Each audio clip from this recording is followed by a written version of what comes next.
E então nós estamos com o nosso podcast Moacir Cabral. Este é o segundo episódio. Nós hoje vamos bater um papo, vamos ter uma conversa com uma figura de peso em diversos setores da nossa vida, das nossas atividades. Ele é Paulo Cutias. Ele é professor, ele é romancista, ele é escritor, ele é psicanalista, é também jornalista. Afinal, tem um belo texto, irretocável, tem uma visão de mundo que ele consegue singularizar nas diversas crônicas e artigos que atualmente ele colabora com o jornal Folha dos Lagos. Paulo Cutias, portanto, daqui a pouco mais. Podcast Moacir Cabral em conexão com o mundo.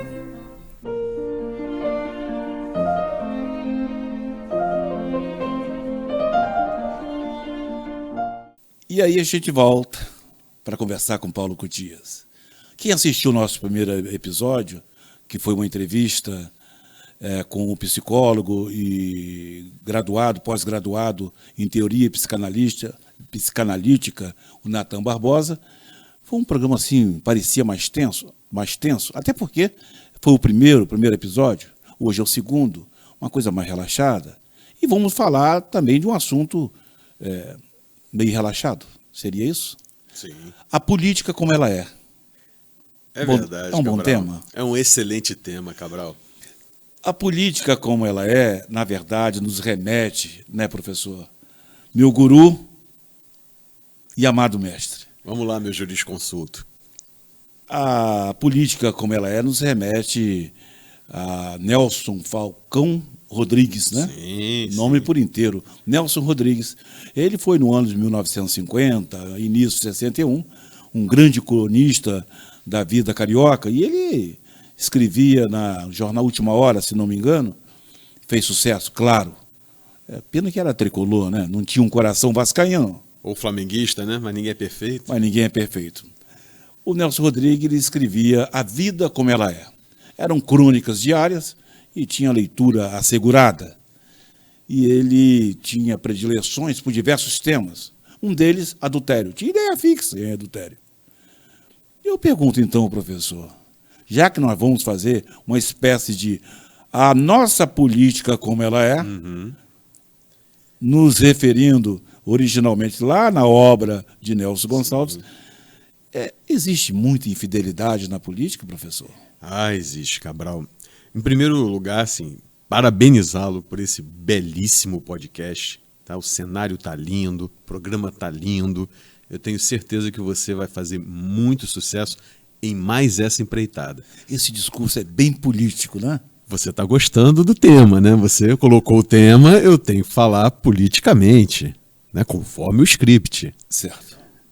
Eu não diria continua Jorge, que isso seria uma piada, né? É verdade. Não é o caso. Não. Mas nós vamos falar sobre a política Vamos como falar ela sobre é. isso. Vamos lá. Aliás, Infidelidade política, a né? infidelidade e perfídia são coisas mais para sofrência musical, né? Vamos falar em traição mesmo. Isso. Quer dizer, traição, são traidores, políticos traidores. O Brasil, por exemplo, o Brasil e o mundo, a história, o que ela nos mostra em termos de traições políticas? Vamos lá, Cabral. Tem uma frase que eu gosto muito, as pessoas atribuem ao Leonel Brizola, porque o Brizola usava bastante essa frase, que a política ama a traição, mas não gosta do traidor. Essa frase, na verdade, ela está na obra de Plutarco e ela é atribuída a Júlio César, que dizia que amava traições, mas odiava os traidores. Então, desde tempos imemoriais, ou seja, desde quando as sociedades começaram a se estruturar politicamente, quando surgiram as cidades-estados gregas, antes mesmo a política nas cidades mesopotâmicas, no Egito, atravessando todas as eras da história da humanidade, as relações sociais baseadas em relações políticas, elas têm de tudo. E a traição, a perfídia, tudo isso faz parte é um componente desse processo. No Brasil, a gente tem assim, exemplos interessantíssimos, que não deixam de ser políticos, apesar de serem históricos. Você tem, por exemplo, traidores muito conhecidos na nossa história. Joaquim Silvério dos Reis, o traidor da Inconfidência Mineira, traiu um movimento político que queria a independência das Minas Gerais, que lutava contra os abusos da derrama, da taxação do quinto, de todo aquele ciclo do ouro de Minas Gerais, e ele entrega os Inconfidentes, cujo movimento nem chega a conhecer a luz do dia. Por quê? Porque lhe foi prometido que as suas dívidas, os seus interesses pessoais seriam sanados. Agora, a gente tem traições na história também do Brasil que são dúbias, né? Porque a gente não sabe muito bem aonde encaixá-las, porque a intenção do traidor nem sempre é o interesse pessoal. Pega o exemplo de Calabar. Calabar é uma figura histórica do tempo da invasão dos holandeses no Brasil. Ele muda de lado, ele sai da luta que estava envolvendo ali portugueses, espanhóis. Era a época da União Ibérica e os holandeses estavam ocupando o Nordeste brasileiro. E você tem essa figura do Calabar que muda de lado. Mas por que ele muda de lado e entrega os seus companheiros? Entrega a estratégia toda que os portugueses estavam usando. Ele faz isso justamente por acreditar que os holandeses, na verdade, é quem trariam a liberdade para a colônia brasileira contra o jugo colonial ibérico. Então são figuras assim que transitam de um lado para o outro. Tirando o Brasil, você tem outros tantos na história, Cabral. Você tem as rixas. Você tem as rixas entre Stalin e Trotsky na União Soviética, que aí a gente não fala tanto de traição, mas dissidências. Nós temos fenômenos contemporâneos no mundo. Por exemplo, o Julian Assange, do Wikileaks. É controverso, porque ao mesmo tempo que ele tem um vazamento de informações e transforma isso numa página pública, e essas informações são obtidas de uma maneira pouco ortodoxa e algumas até, obviamente, ilegais. São grampos e revela a verdade por trás das transações políticas globais. O que ele é? Ele é um traidor? Ele é um justiceiro? Ele é um fora da lei? O Edward Snowden, com todo o trabalho que ele fez, parceiro da CIA durante muitos anos, e vaza esses documentos constrangedores importantes que mostram ali infiltração em eleições de um país sobre o outro, em práticas pouco ortodoxas no mundo político. Você pode voltar no Brasil, você pode pegar a controvérsia que aconteceu em 2016 com Dilma Rousseff e Michel Temer. Isso aí seria a traição da pátria, né? É traição. Então, olha só, a gente está aqui falando de política, mas olha só como é vasto e fértil o terreno da traição. Você tem na traição política aqueles que o fazem por interesses pessoais, aqueles que o fazem por interesses cívicos, aqueles que o fazem por dissidência, aqueles que o fazem por maldade. Então, se nós formos dar um panorama ao longo de tudo isso, nós podemos dizer que sim, a traição ela tem se tornado um instrumento muito utilizado na política. É por isso que agora os partidos adotam na legislação eleitoral as cláusulas de infidelidade partidária, porque senão vira uma bagunça. A pessoa se elege por um partido, mas não comunga da linha ideológica ou pragmática do partido e começa a atuar em interesses próprios, começa a fazer voo solo sem considerar os interesses partidários.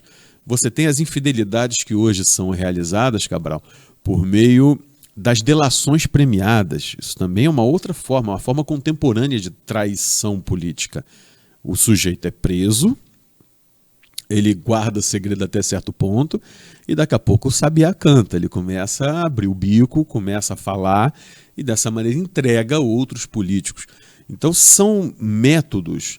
Eu não posso esquecer também das dissidências históricas aqui, que também são exemplares. Você lembra na eleição do Rio de Janeiro, na época do César Maia, naquele Conde é César, César é Conde? Sim. Então, houve um rompimento ali. Perfeito. Fragoroso. Quantos não romperam com o Leonel Brizola no Rio de Janeiro? O próprio César Maia rompeu com o Brizola. Como vários outros romperam em algum momento com o seu partido, uma vez que ganham notoriedade, crescem, se tornam figuras exponenciais e aí rompem. É o eterno dilema e a eterna lide entre o Criador e a criatura. E a gente vai assim conversando, mas vamos falar também sobre direita e esquerda. Quer dizer, essa dicotomia ela voltou à tona com força desde o fenômeno vamos chamar de fenômeno bolsonarista, porque, de fato, esse período ela trouxe transformações bem visíveis em toda a sociedade brasileira. Mas daqui a pouco. Podcast Moacir Cabral, em conexão com o mundo.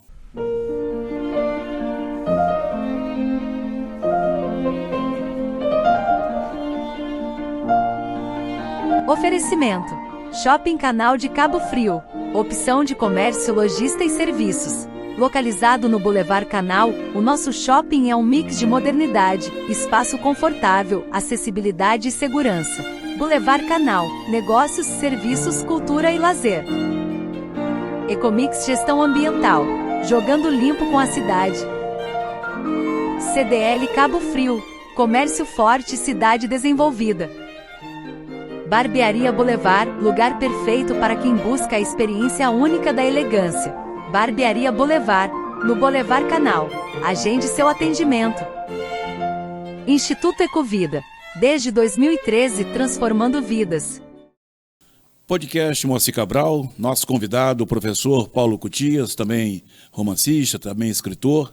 Nós vamos falar também sobre isso, né? Sobre a próxima obra, né? Sim. Já está a caminho. Sim, já Mas tá no agora forno. nós queremos agradecer especialmente os nossos patrocinadores, a Ecomix Gestão Ambiental, o Instituto Ecovida, o CDL Cabo Frio, Shopping Canal, Barbearia Boulevard e também o apoio do jornal Folha dos Lagos.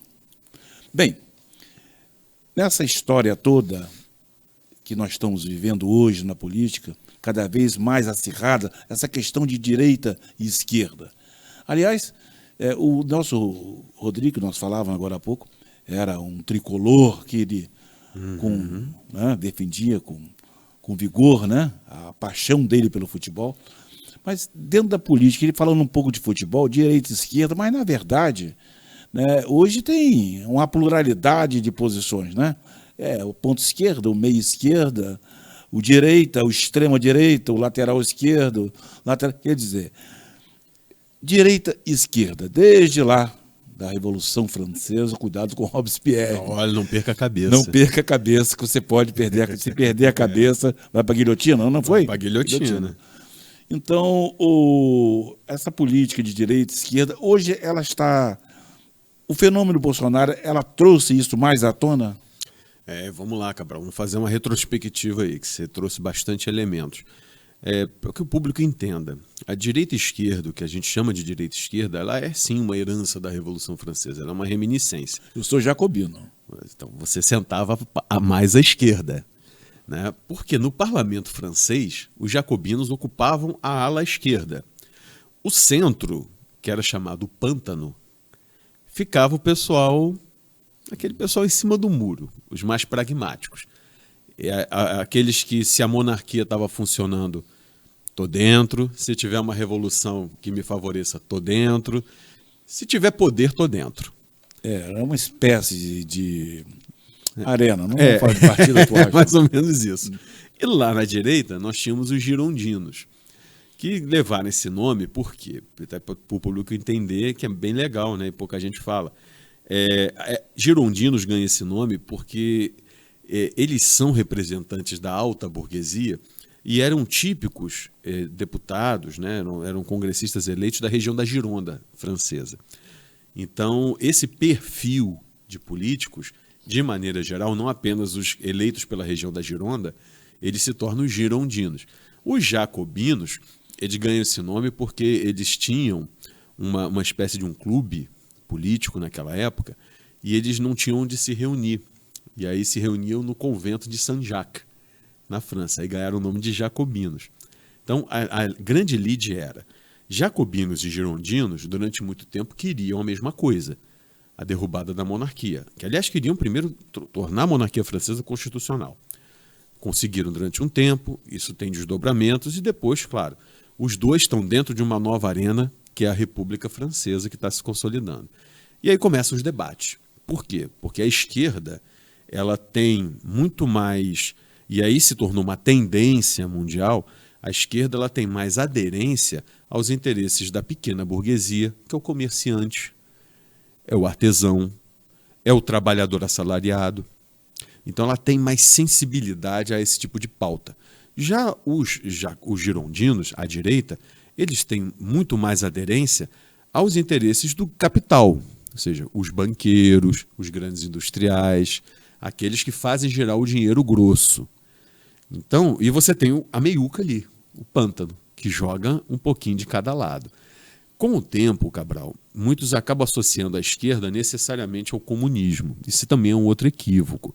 Tá? Você tem, mais adiante da Revolução Francesa, o surgimento de vários tipos de socialismos na Europa, do século XVIII para o século XIX. E tem várias tendências de socialismo, uma delas é a de Marx. Só que a própria teoria de Marx, ela vai funcionar bem na Primeira Internacional, ela será a estrutura que os revolucionários russos vão utilizar para constituir o primeiro grande país de inspiração marxista, socialista, comunista. Mas a partir da Segunda Internacional, essa esquerda amalgamada com esse socialismo se modifica, porque até o próprio marxismo passa por um revisionismo e ele se torna aquele que busca a transformação social e a revolução, não mais pelas armas, mas pela democracia, pelo Estado democrático de direito. Então, nessa grande mistura, o que ficou para o imaginário popular? A esquerda hoje é aquela onde você encontra aqueles que estão muito mais ligados às pautas das camadas sociais, dos trabalhadores, dos pequenos comerciantes e tal, e também dos campos socialistas, das mais variadas tendências, sociais-democratas, sociais-ortodoxos e por aí vai. E você tem no campo da direita o que a gente chama do setor mais conservador da sociedade. Por quê? Porque a política ela não é feita só de economia, ela é feita de várias relações, relações identitárias, relações simbólicas. Então, por trás dessas relações econômicas existem toda uma série de estruturas que são construídas a reboque disso. Então, numa sociedade que seja governada tradicionalmente pela direita, significa, obviamente, que a gente vai ter um campo conservador de valores, de ideias de família, de ideias de identidade, muito próprias a esse campo e a esse universo. A esquerda, idem, a mesma coisa. O que nós temos no Brasil hoje? Realmente a política mudou, Cabral. A gente está vivendo num mundo onde a multilateralidade é evidente, a globalização é evidente. Então você tem a proliferação de diversos tipos de partidos e de tendências políticas. As redes sociais ajudaram a pulverizar ainda mais isso. Então você tem desde os outsiders, aqueles que não se filiam, são os antissistemas, até aqueles que vão defender as pautas dos animais, da natureza, as pautas identitárias, as pautas econômicas, as pautas ambientais, e cada um parece que vai... as suas pautas religiosas também, você tem grupos religiosos que ocupam consistentemente a política e criam blocos que estão ali para defender os seus interesses baseados na sua moral, no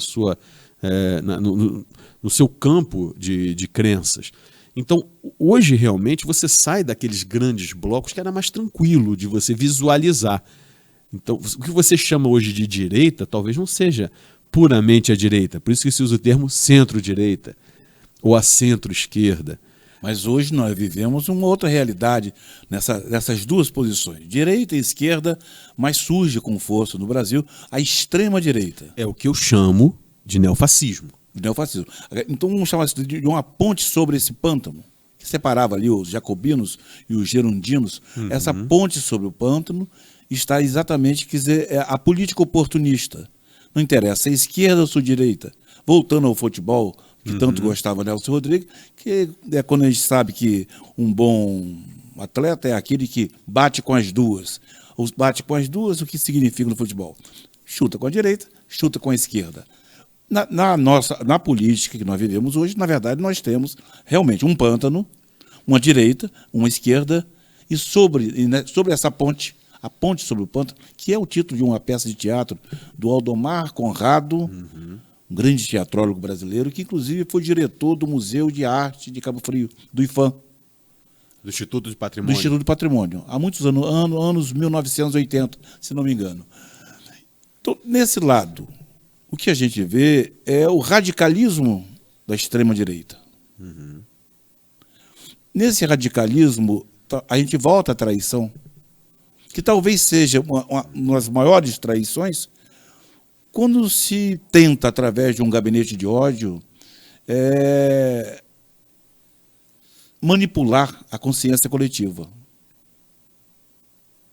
Isso é trair o seu povo, não Sim, seria? sem dúvida. Como que você vê essa extrema-direita hoje, muito além da esquerda? Então, eu inclusive já escrevi um artigo sobre isso para a própria Folha dos Lábios, chamada, se eu não me engano, eu não lembro o título, mas eu apresento o que eu chamo de o arco democrático. Imagina que você tem um grande arco. Lá nos extremos desse arco, você tem a extrema-direita e a extrema-esquerda. Aí você tem a direita e a esquerda e o centro. Então, todo esse arco que vai da esquerda à direita, passando pelos centros, a democracia funciona bem nessa circunferência. Então, na esquerda ela funciona, na centro-esquerda ela funciona, na direita ela funciona, na centro-direita ela funciona. Nos governos de coalizão elas funcionam, nos extremos não. Os extremos, Cabral, tanto a extrema-esquerda quanto a extrema-direita, elas se utilizam de expedientes muito parecidos, para não dizer iguais, né? Mudam em algumas nuances. Mas se você for perceber, elas utilizam do mesmo operador. A suspensão dos direitos elementares, a manipulação da liberdade de expressão, o uso da violência, o uso do aparato estatal para acobertar atos de autoridade ou para você punir adversários. Então você tem todo um mecanismo no qual os extremos operam, e esse tipo de operação ela é danosa, ela faz a democracia e faz o Estado democrático de direito ruir. Então, claro, se você tem, por um lado, a extrema-direita, que se chame, né, operando dessa maneira, a gente tem que tomar o cuidado, porque olha que dificuldade, você não pode ser nem condescendente com isso, porque a história pune. A história já mostrou o que acontece quando você dá aso à extrema-direita, e aí a gente já teve experiências do nazifascismo, está tendo experiências, né, que inclusive é o tema do meu livro na Sofia Editora. E eu não posso falar muito não, senão um outro Cabral puxa minha orelha, né, o seu filho. O outro lado é o neofascismo. Agora, nós tivemos experiências ao longo da história também, lá no lado da extrema-esquerda, em que você tem perseguições. O caso do Stalin, por exemplo, na União Soviética é um exemplo claro, né, da paranoia, de perseguição aos seus adversários, julgamentos sumários, execuções em massa, o Holodomor. Enfim, você tem desvios de todo o campo, e nesses desvios a democracia não prospera. Isso foi feito para danificar a democracia. Então, eu até discordo um pouco, Cabral, que o termo radicalidade seja um privilégio dessas pessoas, porque o radical vai à raiz das questões. Ele vai ao íntimo dos problemas. Ele vai até lá. Quando você fala paranoia, a paranoia na política, você consideraria uma paranoia aqueles que querem dizer que o nazismo era de direita? Era de esquerda, ao contrário? De esquerda, né? Era de esquerda. Isso aí já é um comprometimento de ordem intelectual, né, Cabral? É uma questão que você tem que avaliar o nível intelectual de cada um, né? De repente falta de leitura, falta de estudo ou má intenção, né? Por que falam isso? Porque está lá escrito, né? O cara olha assim, Partido Nacional Socialista dos Trabalhadores Alemães, que era o nome oficial do partido nazista. Tá lá, nacional socialismo. Se é socialismo, é de esquerda. É de esquerda. Né? Só que, cara, isso aí já é má fé. Isso é má fé misturada com um pouquinho de burrice. Porque o que acontece? O Hitler, na verdade, inclusive a viagem do Hitler é muito mais louca. Porque assim, o Hitler dava porrada dos dois lados. Ele dava uma porrada no liberalismo por um lado e no comunismo do outro, e ele dizia o seguinte, que os dois lados estavam conspirando contra a Alemanha porque os dois são manipulados por quem? Pelo judeu internacional. Então, assim, a conspiração é uma conspiração judaica para Hitler, que manipula tanto a União Soviética, tanto o comunismo, quanto o liberalismo. Ainda que essa é uma fala hipócrita, porque toda a Segunda Guerra Mundial e todo o governo alemão foi sustentado pelo capital liberal, foi sustentado pelo capitalismo, das grandes empresas que lucraram, prosperaram, se utilizaram de mão de obra escrava, se utilizaram de mão de obra assassinada, logo depois, e criaram grandes fortunas e grandes monopólios. E essa é uma grande vergonha que agora estão surgindo publicações que estão botando a nu esses colaboradores que hoje posam, essas empresas existem até hoje, e que posam de empresas muito bem posicionadas, mas que têm um passado que tentaram enterrar. Então, assim, Cabral, você pegar e dizer que o nazismo é de direita, o nazismo é de esquerda, o nazismo é um fenômeno. O nazifascismo é um fenômeno em si, assim como o neofascismo é um fenômeno. Agora, eu diria que se fosse para qualificar em qual dos lados o neofascismo está, eu colocaria ele do lado liberal. Podcast Moacir Cabral com o professor Paulo Cutias. Em conexão com o mundo.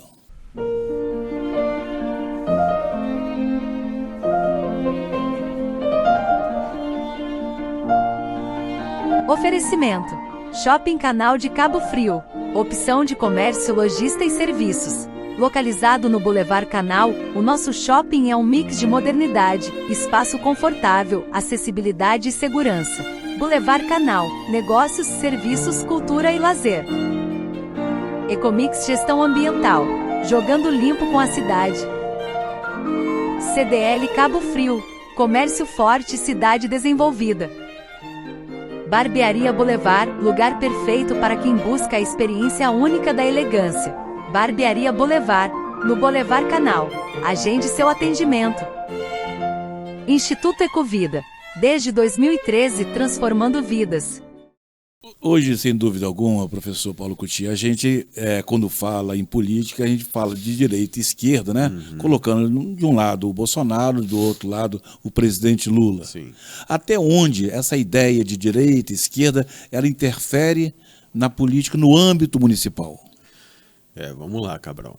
No âmbito municipal, né, nós temos 5.560 e poucas cidades no Brasil. É claro que elas estão vinculadas e conectadas no que acontece no país de uma maneira maior. O macro, ele tem as suas irradiações na microfísica do poder, como diria o Foucault. Agora, existem algumas diferenças de como esses campos ideológicos eles interferem de verdade como definidores. Acho que o primeiro grande problema analítico, eu acho que esse é um mal que está afetando a nossa política de modo geral, e assim, eu excluo os neofascistas dessa história, porque neofascista não quer discutir política, neofascista quer ditadura, quer fim do Estado Democrático de Direito. Mas eu reluto um pouco em tentar centralizar o debate em torno de nomes, porque eu acho que isso empobrece. Se você perguntar qual é o destino da esquerda brasileira após Lula, é um grande ponto de interrogação. O que vem depois de Lula para a centro-esquerda brasileira? Ninguém sabe. Nem a própria esquerda sabe. Depois de Lula, historicamente, veio Dilma. Dilma, ela veio e não veio, né, Cabral? Veio e não veio.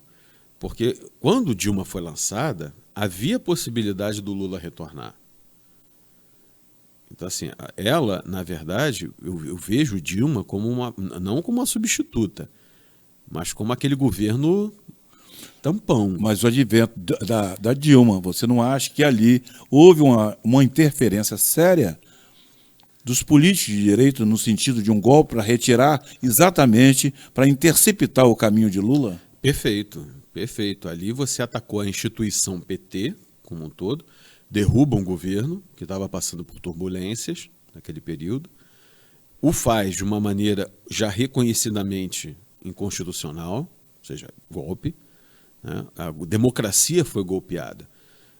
Vamos aumentar a lente para a gente tomar certos cuidados, porque você não está pessoalizando essa questão. A pessoa da Dilma foi realmente a ofendida, a vilipendiada, mas tão grave quanto você vilipendiar uma figura, quer você concorde ou não concorde, goste ou não goste do governo, tenha críticas, isso faz parte da democracia, mas a forma como ela foi apeada do poder era um sintoma muito grave do que estaria chegando para a democracia, para o Estado Democrático de Direito. Então o que estava em jogo não era só o mandato da Dilma, o que estava em jogo era as estruturas democráticas do país. Isso passou por uma grande concertação que envolveu setores da direita, setores neofascistas, setores revisionistas no campo daqueles que queriam até retorno de monarquia, essas coisas e tal. Essa concertação é que, na verdade, objetivou bloquear o caminho do PT nessa trajetória. Isso significa bloquear Lula. E aí você tem a questão da Lava Jato, você tem a questão do mensalão, você tem toda a prisão do próprio Lula e tal. E tivemos o que tivemos. E hoje você não vê também que o PT, na verdade, né, vamos chamar a esquerda, ela também não constrói hoje uma forma de bloquear o bolsonarismo? E de que forma estaria tentando? Com muito mais dedos, com muito mais cuidados e tentando, é por isso que isso causa também uma certa, deixa um suspense, porque está usando das estruturas do Estado Democrático de Direito para tentar frear. Aí é uma diferença, né? Ninguém está tentando aí arrumar um juiz para fazer sentenças com base em indícios, com base, olha, eu tenho certeza que você fez isso, Cabral, portanto você está condenado por quê? Por quê? Porque tudo indica que você fez e fim de papo. Então, assim, não se está se usando esses expedientes, essas manipulações do judiciário para que você freie o retorno do neofascismo ao poder. Eu vejo que está se tentando institucionalmente desbolsonarizar, praticando uma forma de gestão diferenciada. Seria isso. Olha, Cabra, tem duas coisas aqui, aí ao meu ver. Tá? Quando você fala desbolsonarizar, a gente está falando da disputa política. Né? Você tem que tirar um nome do páreo. Isso é uma coisa. Tá? Agora, se você quiser desarticular o projeto neofascista de poder, isso vai muito além de um nome. Por isso é muito mais profundo. Então você tem que fortalecer o Estado Democrático de Direito, você tem que voltar a dialogar com a sociedade de tal maneira, você tem que tornar a política nos municípios efetiva de tal maneira que as pessoas voltem a acreditar que a política é um caminho onde a gente vai ter diferença, sim, onde a gente não vai concordar com tudo, aonde a gente tem que respeitar a identidade do outro, os direitos do outro, e aonde a gente tem que tentar, por meio de negociações, conciliações, cada um ceder em alguma coisa, construir algo que beneficie a todos nós, ou que dê condições de sobrevivência a todos nós. Isso, o nome disso é democracia.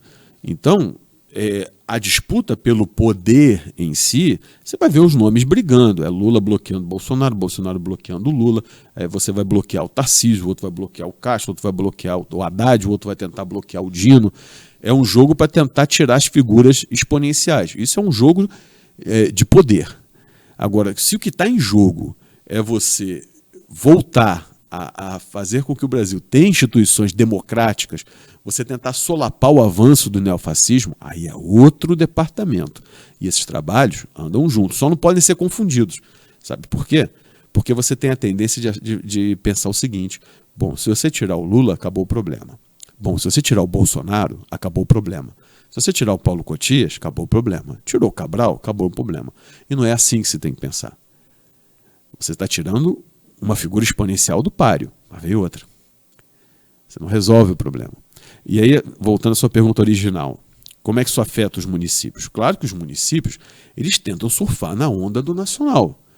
Então você vai ter o candidato que vai dizer, pô, eu sou o candidato do Lula, cara. Aí o outro vai dizer, pô, eu sou o candidato do Bolsonaro. Olha, eu sou o candidato da Simone Tebet. Eu sou o candidato do Haddad. Eu sou o candidato da Marina. Eu sou o candidato do governador. Então você vai ter nas municipalidades o cara que vai tentar surfar. Agora, aqui, cara, aqui é aquele negócio. As relações são mais próximas de poder. Lá em Brasília, vamos fazer um papo aqui reflexivo como a gente faz. Você já parou? Alguém te parou na rua assim para perguntar para você sobre o arcabouço fiscal? Alguém preocupado assim, porra, Cabral, eu tô aqui preocupado, não. Mas o buraco da rua tá. O buraco da rua. O buraco da rua ele tá preocupado. Quer dizer, no âmbito municipal, que a gente vê uma busca de um modelo de gestão, de modelo de administração. Porque está perto, é a política no seu conteúdo doméstico. Exato, e porque está perto. O buraco está na minha rua. Na minha rua, por exemplo, tem 3 enormes. Tem pouco. Não, mas 3 bons mesmo. Sim, buraco já são senhores de idade. Já estão lá já há algum tempo. Sênior. Categoria sênior. Master sênior. Mas você vê lá, pô, eu tô vendo lixo. Eu tô vendo as escolas, pô, o garoto tá estudando com o caderno no colo, cara, porque não tem mesa para ele. Eu tô vendo, cara. Eu tô vendo ali que o hospital não tá atendendo como deveria atender, que a iluminação não tá legal, que a segurança... Eu tô vendo porque tá perto. Então, claro que tem o ingrediente do ideológico, tem o ingrediente do macro, porque isso emula, isso empolga, isso aglutina. Agora, tem o lado aqui, né, você não viu, nas últimas eleições, você tinha o Serginho, que foi o candidato que associou a sua imagem ao Bolsonaro, e o Bonifácio, que associou a sua imagem de uma maneira mais caleidoscópica, atraiu simplesmente. Não, que atraiu ali muita gente também de direita, alguns bolsonaristas dissidentes estavam ali também, mas você tem naquela mistura ali algo que se opôs. E claro, a gente estava no governo do Bolsonaro e ainda não tinha sangrado, estava ali em pleno vapor. Então por que não deu o resultado natural do presidente eleger todos os prefeitos que se alinharam com ele? Porque as coisas não funcionam desse jeito. Porque não é assim. Você tem um peso, agora, você tem também o lado do pragmatismo. Os próprios agentes políticos na municipalidade, Cabral, eles se mexem muito mais de acordo com seus próprios interesses do que os interesses ideológicos. Tem dúvida. Então o cara vai chegar para você, Cabral, pô, fecho contigo, não é porque tu é Bolsonaro, tu é Lula, não sei o quê, eu quero saber quantos cargos tu vai me dar. Quero saber qual o espaço que eu vou ocupar. Quero saber qual secretaria que eu vou controlar. Eu quero saber qual espaço no executivo eu vou harmonicamente possuir. Esse é o jogo, cara. Então, assim, isso vai em todos os níveis da política. O papo reto é esse. O que eu ganho, onde é que eu fico, como é que eu encaixo meu grupo e por aí vai. Aí não importa se Cabral é Lula, se é Bolsonaro, se é ninguém, é Haddad, sei lá o quê. O que importa é o seguinte, como é que os nossos interesses... E olha que eu não estou nem falando de povo, porque os interesses do povo é outro departamento, é outra história. Professor, nós já falamos sobre a traição na política, nós falamos sobre as paranoias aí. Quer dizer, a política acaba estando aí em meio a um transtorno na sua história, né? Qual o grau desse transtorno na política brasileira? Cabral, você tem... Olha, até psicanaliticamente falando, você tem de psicopata, a bipolar, a esquizoide, esses caras que estão vendo coisas que só eles veem, que ninguém mais vê. E claro, eu diria que o mal maior na política, também já escrevi sobre isso aqui na Folha dos Lagos, é o narcisismo. A personalidade narcísica, cara, narciso, né? Ela está crescendo muito, muito na política e ela está indo muito na onda do avanço das redes sociais, das mídias sociais. Então, foi um tempo em que você falava de um político pelo que ele realizava, pelo que ele efetivamente fazia, seus projetos, suas realizações, seu estilo de governar. Hoje, eu vejo que os políticos eles têm muito mais interesse em fazer performance. Por isso que no último artigo eu falei, nós estamos vivendo um eterno gerúndio, fazendo, reunindo, trazendo, está sempre no gerúndio. Então, assim, você hoje bate uma foto, estou aqui com o Cabral, aí eu digo ali, viro para a câmera e falo, ó, vem coisa boa aí, estou aqui com o Cabral, vem coisa boa aí, vem que coisa boa. Ó, a reunião fechou, tá chegando coisa legal. Que coisa legal, cara? O que está chegando? Então, assim, aquilo é para durar o post. Ó, eu estou fazendo, olha, eu me reuni com fulano, olha, tá vindo isso. E é um eterno tá vindo, e as pessoas confundem a expectativa do ato com o ato realizado e os efeitos mensurados. Então, claro, isso vira um narcisismo doentio, porque a pessoa só quer aparecer o tempo inteiro. E aí de que você conteste alguma coisa. Se você fala, pô, Cabral, tu tá bonitão aí, não, tá muito legal, tua postagem tá muito legal, mas caralho, ó, tô com um problema ali, aí tu vai me espinar, fala, pô, isso não é problema meu, não quero saber, isso aí você é da oposição, você tá falando mal do meu governo, você tá querendo uma boquinha, eu não te dei, é por isso que você tá falando. E aí os debates vão decantando para esse tipo de ré solo. E eu diria o seguinte, né? Em meio a tanta traição na política, como na sofrência musical, né? Tem que ter nervos de aço. Mas Cabral, é importante também o seguinte, apesar de você ter mudanças de lado históricas, você tem o Dória com Alckmin, o Franco Montoro com Quércia, o Fernando Henrique com Itamar, você tem César Maia com Conde, que eu já falei, você tem o Pita com o Quércia e com o Maluf, enfim. Deixar claro também que é o seguinte, mudar de lado é uma coisa, você pode... Tem gente que funda outros partidos. Aí você não bota isso na conta da traição, porque senão vai dizer, pô, todo mundo é traidor. Não, existem, como eu falei para você, a questão das dissidências e da mudança de pensamento. A mudança de pensamento, o político, o cidadão, não pode ter compromisso com a burrice. Exato. Eu tô com você, aí você tá comigo. Ele pensa o tempo inteiro. Aí eu vejo que, pô, você tá vendo que eu não sou mais uma liderança que tá te inspirando confiança, espaço. Se eu estou tomando medidas ou o partido está indo para o caminho que você não concorda, cara, você vai procurar teu rumo. Você quer apoiar outra pessoa, você é livre, cara. Você é livre. É isso que as pessoas confundem. Você é livre. Você votou em fulano nesse ano, você é livre para votar em outro fulano no outro ano. Você fez campanha para A, você é livre para fazer campanha para B, cara. O nome disso é democracia. Tá?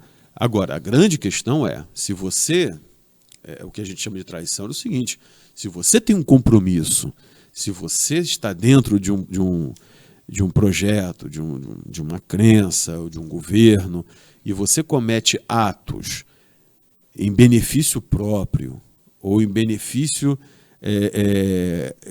não republicanos, e com isso você traz prejuízos e você causa rompimentos, aí sim, você pode chamar de traições. A questão está no interesse.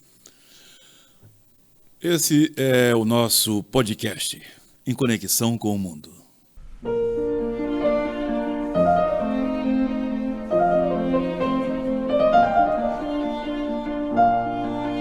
Oferecimento: Shopping Canal de Cabo Frio.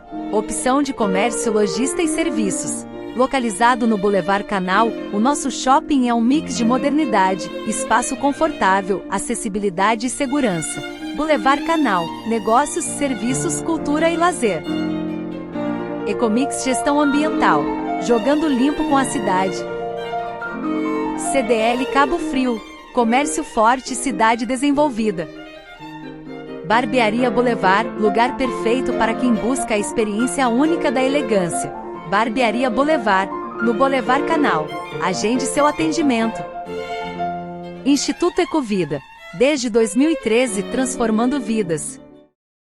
Esse é o nosso podcast com o professor, romancista, escritor Paulo Cutias.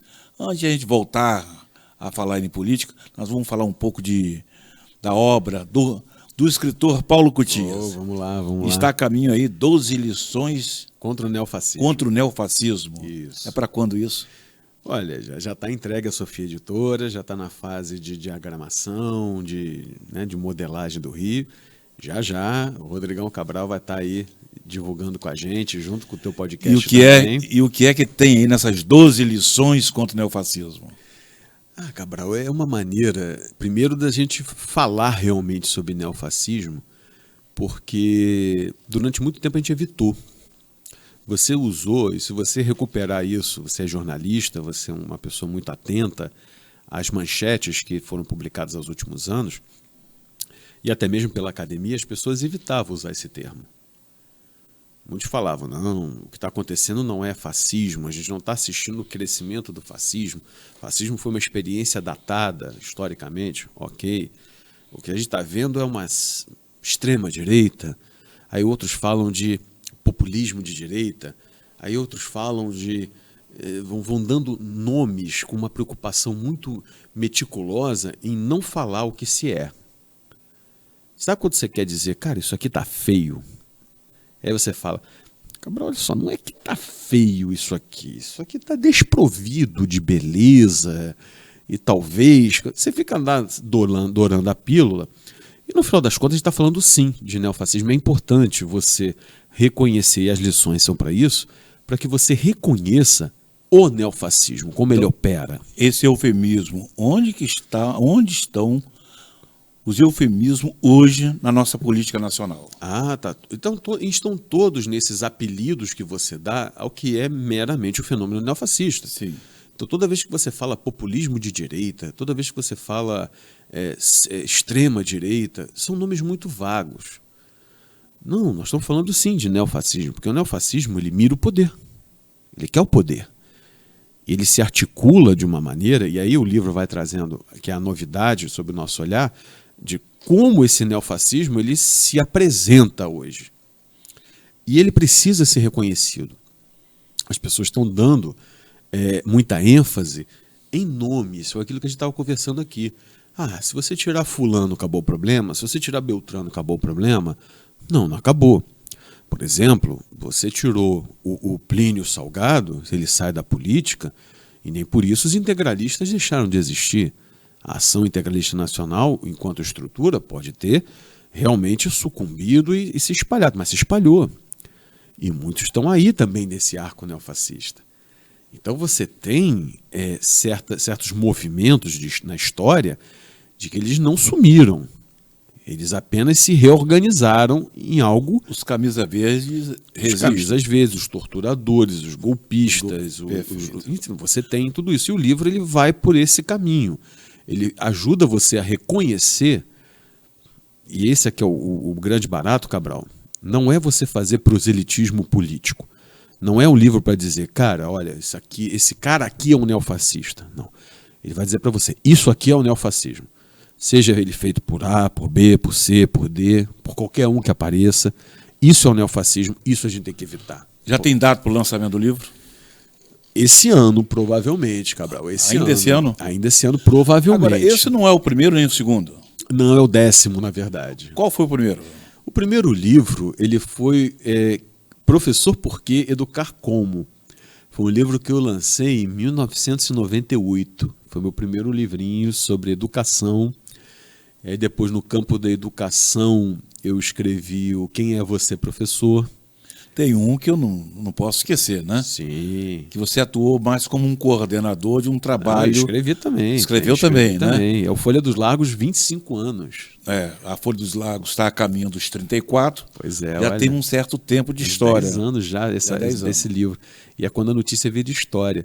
E aí tem os romances também. Tem o Salinas, que foi lançado pela Sofia Editora, que é a continuação do Boulevard, que é um outro romance. E livros de história. Professor, na sua visão como romancista, como escritor, como professor, como jornalista, como psicanalista, hoje a gente vê cada vez mais esse impacto, né, das novas tecnologias, sim. O impacto da inteligência artificial interferindo de forma violenta no comportamento humano e naquilo que ele produz. Uhum.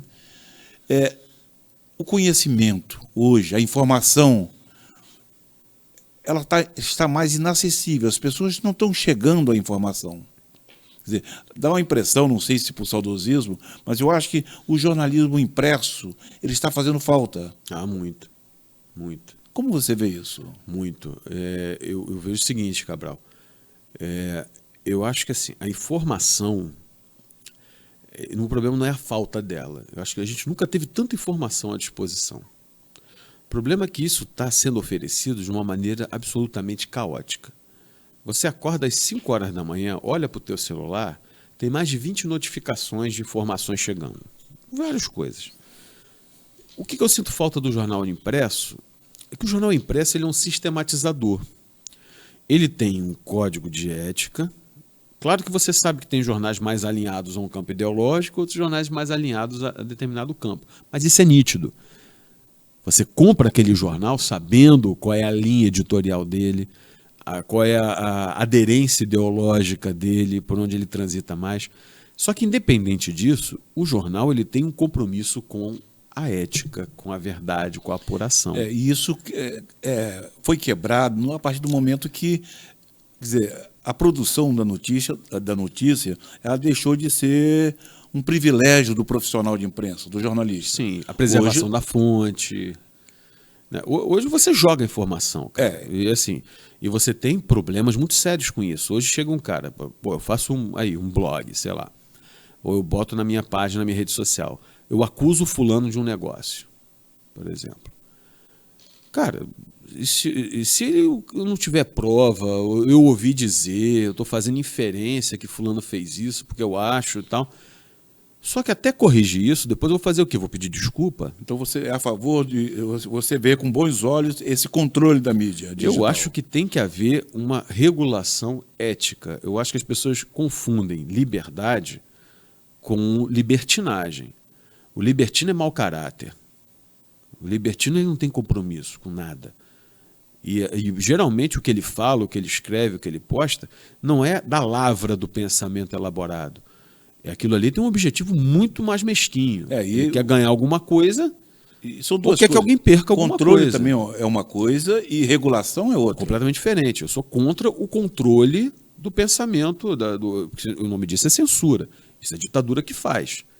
Né? Então eu acho que você não tem que controlar o pensamento. Agora você tem que criar mecanismos de responsabilização e de regulação para que você saiba que, olha, cara, se eu estou aqui no jornal, eu não posso. Se eu chegar aqui para a Folha dos Lagos e te pedir, cara, publica essa matéria aqui para mim, você vai dizer, pô, mas peraí, isso que você está botando na matéria aqui, quem apurou? Não importa, cara, bota aí. Não, mas se você tiver errado, depois pede desculpa. Depois diz que errou, que não é assim que funciona. Então, eu tenho critérios para você fazer isso. Os programas têm critério, têm uma responsabilidade com aquilo que você está falando. Então, eu acho que a regulação ela nos ajuda a entender os parâmetros da liberdade. Perfeito. Agora, como você analisa aí o futuro da educação, por exemplo, diante desse monstro que está surgindo, porque muitas pessoas não conseguiram entender absolutamente nada do que é possível a inteligência artificial? Eu li recentemente um meme, que o brasileiro gosta muito de meme, né? Que se a inteligência artificial for inteligente de verdade, ela não pega meu emprego para não passar as humilhações que eu passo. Então, se ela for inteligente mesmo. Olha, Cabral, assim, esse é um debate muito legal, esse é um debate muito, muito pertinente. Mas, cara, eu vou falar assim, na minha realidade, como eu te falei, cara, como é que eu vou ficar preocupado hoje com a competição do chat GPT ou das inteligências artificiais se meu aluno, cara, está escrevendo com um caderno no colo, cara? Aliás, por falar em caderno no colo, recentemente... Escolas caindo aos pedaços, cara, assim, sem estrutura. Recentemente, trazendo a coisa que não é muito nosso objetivo nesse episódio, fazer aquela política doméstica, municipal, mas não faz muito tempo, em Cabo Frio, onde nosso podcast é produzido, houve uma determinação da educação de que se fiscalizasse mais... esse alto índice de atestados de saúde. Quer dizer, a coisa é o inverso. A educação, a política educacional do município quer saber por que é que existe muitas pessoas adoecendo e não por que é que elas estão adoecendo. Seria isso? Eu já acho Ocorreu isso mesmo? Sim, em primeiro lugar. Eu vejo da seguinte maneira, Cabral. Quando você quer... É sempre o olhar punitivo.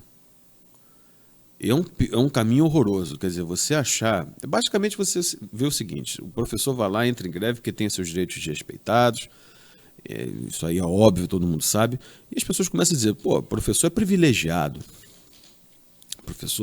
trabalho do professor é moleza, trabalho do professor é fácil, está reclamando de barriga cheia, não está ganhando em dia, pô, mas eu também estou trabalhando em dia. Então, Você tem que entender que o adoecimento no magistério, a síndrome de burnout, os vários transtornos de natureza psiquiátrica já, as síndromes de ansiedade, as síndromes de angústia que você vê colegas da educação sofrendo, é porque por cada vez mais você tem menos instrumentos, estruturas e condições para você prestar um trabalho que, pela sua natureza, já é difícil. Nós lidamos com a formação de um público que vem trazendo consigo diferentes demandas e diferentes problemas e diferentes lacunas de ordem social, de ordem moral, de ordem comportamental. Isso por si só já é complicado, já é cansativo. Você tem déficits históricos em termos de cognição e conhecimento. Isso é documentado. Você tem gerações que estão aprendendo cada vez menos, mesmo com tantos recursos. E é claro, a gente está falando de tantos recursos, porque esses recursos também não chegam. Aí é um contrassenso, é um paradoxo. E você tem que entender por que essas pessoas adoecem. Porque você não tem política de educação. Você tem política com a educação. Você tem politicagem com a educação. E politicagem com educação é bem diferente de política de educação. Política de educação, ela pressupõe investimento, porque o cara não pode estar numa escola caindo aos pedaços. O aluno não pode estudar sem ter acesso à internet, sem ter acesso a todos os recursos metodológicos que hoje a gente pode oferecer para dar para ele uma educação de primeira linha. Então você não pode prescindir disso. Então você fica falando, né? Você é maioria de dizer. As pessoas ficarem falando que o professor está dando atestado porque está de brincadeira, está gazeteando. Não, ele está adoecendo porque, cara, o corpo tem limite. Né? Agora, por outro lado, você querer solucionar tudo isso sem falar de investimento, tá de brincadeira, né? Muito bem. Olha só, professor, eu acho que nós estamos chegando aí na nossa reta final. Beleza. Mas a gente poderia fazer assim, bem sintetizado. Vamos lá. O ensino à distância, ela está decretando a falência daquela coisa bonita que é o ensino presencial nas universidades?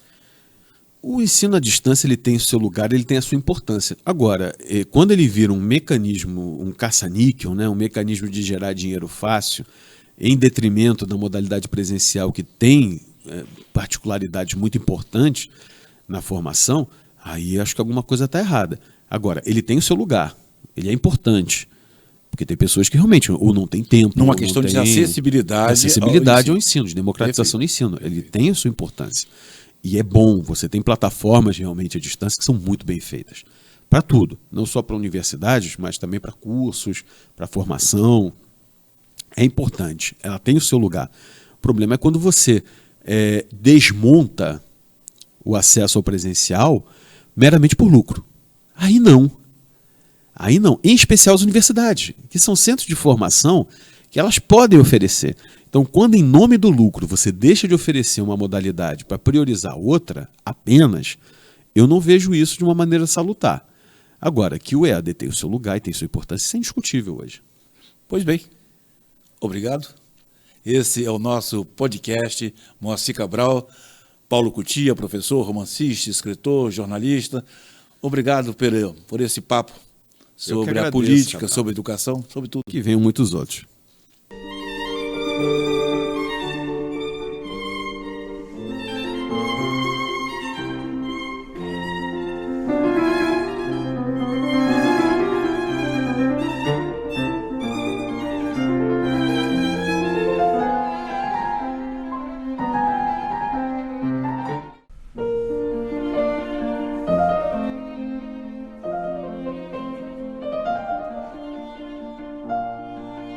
Oferecimento: Shopping Canal de Cabo Frio.